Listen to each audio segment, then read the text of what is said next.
बड़े वर्षों बाद जो है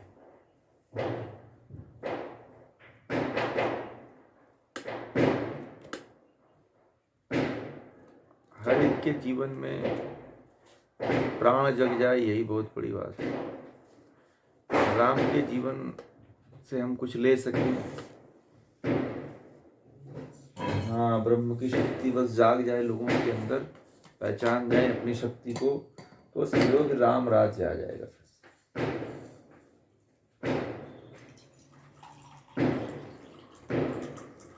राम राज्य आने के लिए जो है हमें ज्ञान की तरफ जाना पड़ेगा, राम के जीवन की तरफ जाना पड़ेगा, राम के जीवन में झांकना पड़ेगा, तो राम राज्य जरूर आएगा।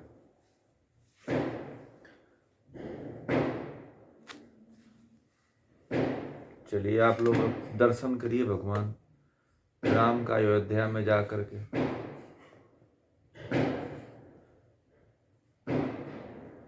कलयुग ज्यादा अच्छा है, ठीक है। आपको भ्रम है, आपको ये नहीं पता है कि भगवान राम के समय द्वापर में भी जो है, त्रेता में भी जो है, भगवान कृष्ण के समय में भी, राम के समय में भी बड़े आताताई राक्षस हुआ करते थे। आपको ये समझिए कि कलयुग में अभी उतने खतरनाक राक्षस नहीं है। पता है आपको, उस समय नरभक्षी राक्षस थे, लोगों को खाने वाले राक्षस थे, ठीक है। परंतु अभी आप धैर्य सौभाग्य मनाइए कि भगवान राम साफ करके गए हैं, तो अभी आप सुरक्षित दिख रहे हो, ठीक है। अभी आप भगवान राम आपको जो है, भगवान राम राक्षसों का सफाया करके गए, तो आप सुरक्षित दिख रहे हो। इस भ्रम को छोड़ दीजिए कि भगवान राम के समय में होती तो मुक्त हो जाता। ये आपका भ्रम है, क्योंकि भगवान राम के समय में मेघनाथ भी था, भगवान राम के समय में बाली था, सब थे, परंतु भगवान राम का दर्शन करके भी नहीं मुक्त हो पाए, वो सब नरक में गए। जब तक आपको ज्ञान नहीं होगा, जब तक आपको साधना नहीं होगी, यदि राम और कृष्ण भी आ जाएं, तो आप मुक्त नहीं हो पाओगे। मैं लिखित दे रहा हूं,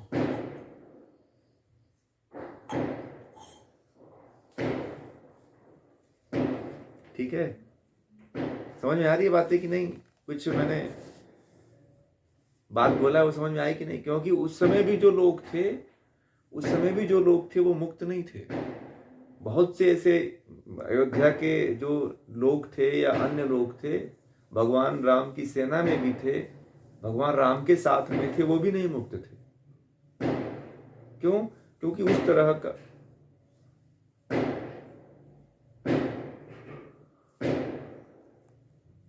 मानने से कोई थोड़ी मुक्त होता है।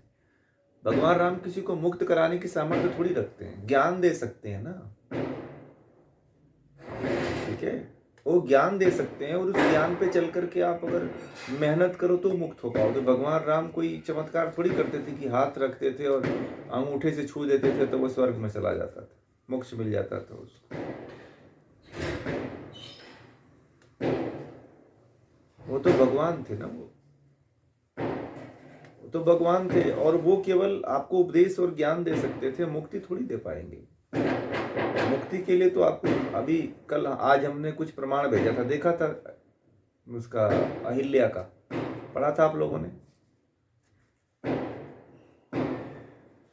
समझ में आया कि तुलसी रामायण में क्या लिखा हुआ है और वाल्मीकि रामायण में क्या लिखा हुआ है?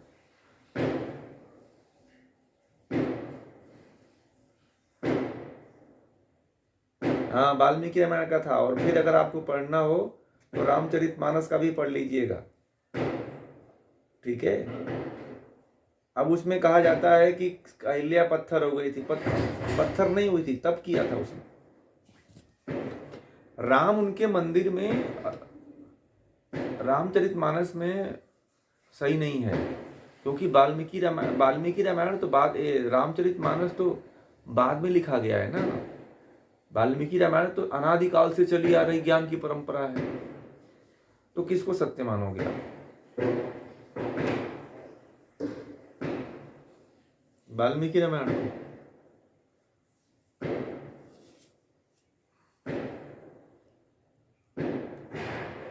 ये बताइए, पत्थर की तरफ बैठ के आप तप कर लेंगे पूजा जी? अभी मैं कहूँ कि तप का मतलब क्या होता है? भूख प्यास मान अपमान, सर्दी गर्मी, लाभ हानि, जय पराजय, इसका आप तप कर पाएंगे पत्थर की तरफ बैठ के? बताइए, थोड़ी जमीनी धरातल पे उतरिए।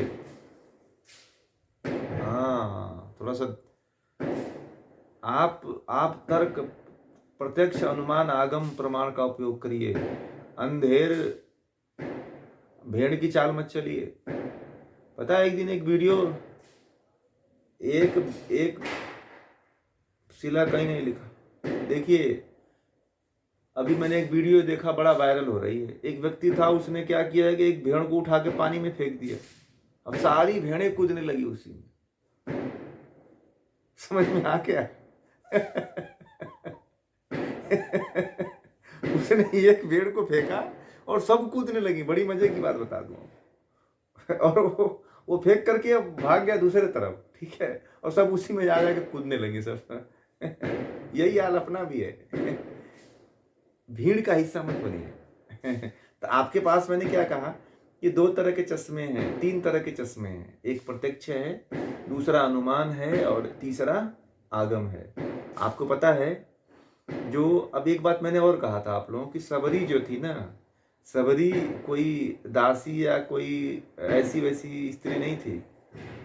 सबरी के बारे में जो बात कही जाती है, सबरी मतंग ऋषि की सबसे उच्च कोटि की शिष्या थी वो, ठीक है। मतंग ऋषि ब्रह्म को प्राप्त ऋषि थे, और उसके बाद जो है सबरी भी जो है ब्रह्म को प्राप्त कर चुकी थी। और राम जो है सबरी के यहाँ उससे आशीर्वाद लेने के लिए उसके आश्रम में गए थे। सबरी उस समय की बहुत बड़ी पहुंची हुई योगिनी थी, कोई साधारण स्त्री थोड़ी थी सबरी। बात समझ में आया कि सबरी के बारे में बहुत लोग बोलते हैं ना कि भगवान राम को जूठे बेर खिलाया, भगवान राम ने उसको वो किया, मुक्ति दिलाया। ये बात नहीं है। आप फिर वाल्मीकि रामायण का मैं प्रमाण भेजूंगा, मुझे फिर भेजना पड़ेगा। अब आप लोगों को वो बोल तो दिया मैं।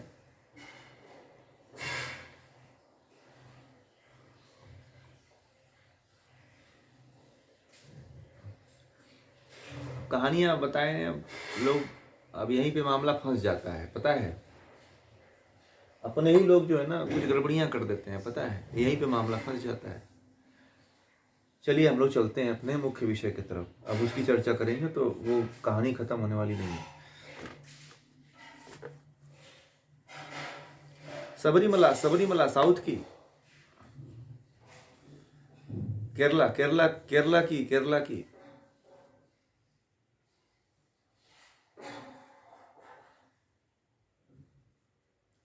वो सबरी, देखिए, जहां से खोजते हुए मतंग ऋषि के आश्रम में भगवान राम पहुंचे थे। मतंग ऋषि का आश्रम वो कह अच्छा, आपके गांव की तरफ तो हो सकता है। अब कुछ लोग मुझे कुछ लोगों ने कहा, मैंने पूछा था एक बार, मुझे भी जानकारी नहीं थी, कि मैंने कहा कि सबरी कहाँ की रहने वाली थी। तो मुझे कुछ लोगों ने बताया कि सबरीमला के पास रहती थी, इसीलिए सबरी के नाम से वो सबरीमला पड़ा था। मुझे कुछ लोगों ने बताया, वहाँ के जो लोग हैं। और फिर आप कह रही हैं तो मुझे फिर अब इसके प्रति अब कुछ सोच, पूरा तथ्य और प्रमाण से फिर ढूंढना पड़ेगा कि सबरी कहाँ की थी। अब मुझे जहाँ तक लगता है कि सबरी जो है, क्योंकि आपका जो क्षेत्र था ना, वहाँ बाद में राम जी पहुँचे थे, सबरी से पहले मुलाकात हो चुकी थी, ठीक है। जो आप लोगों का जो क्षेत्र है, जो किष्किंधा वाला और